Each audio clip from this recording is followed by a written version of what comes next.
सरकार देशभरातील गरिबांना रेशन व्यवस्थेद्वारे मोफत धान्य देते, पण आता या व्यवस्थेत मोठा बदल करण्याच्या दिशेनं केंद्र सरकारनं एक महत्त्वाचा निर्णय घेतला असल्याचं समजतंय.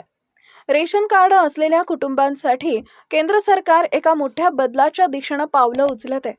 आतापर्यंत मोफत मिळणाऱ्या तांदूळ आणि गव्हाऐवजी थेट बँक खात्यात पैसे जमा करण्याची पद्धत लागू करण्याचा विचार आहे. या निर्णयामुळे लाभार्थ्यांना निवडीचं स्वातंत्र्य मिळेल.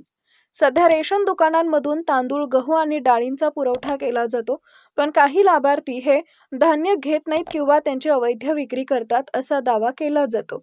या समस्येवर तोडगा काढण्यासाठी सरकारनं थेट पैसे हस्तांतरित करण्याचा निर्णय घेतलाय. आता लाभार्थ्यांच्या बँक खात्यात दरमहा ठराविक रक्कम जमा केली जाईल. ही नवीन पद्धत देशभरात एकाच वेळी लागू न करता सुरुवातीला काही भागांमध्ये प्रायोगिक तत्वावर राबवण्यात आली.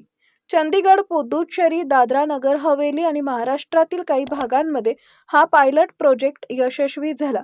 या अनुभवाच्या आधारे केंद्र सरकार पूर्ण अंमलबजावणीसाठी सज्ज होत आहे. केंद्र सरकार SBIच्या मदतीनं ई-रुपी नावाचं डिजिटल वाउचर आणणार आहे. लाभार्थ्यांच्या मोबाईल नंबरवर दरमहा वाउचरच्या स्वरूपात पैसे जमा होतील. या वाउचरनं रेशन दुकानातून तांदूळ, गहू घेता येईल. गरज भासल्यास बँक खात्यातून रोख रक्कम काढण्याचीही सोय असेल. या नवीन पद्धतीचा मुख्य उद्देश बनावट रेशन कार्ड रद्द करणे हा आहे. देशभरात आतापर्यंत 76,000हून अधिक बनावट कार्ड सापडलेत. थेट पैसे हस्तांतरणाची पद्धत लागू झाल्यास काळाबाजार पूर्णपणे थांबेल. लाभार्थ्यांना थेट फायदा मिळावा यासाठी हा बदल केला जातोय.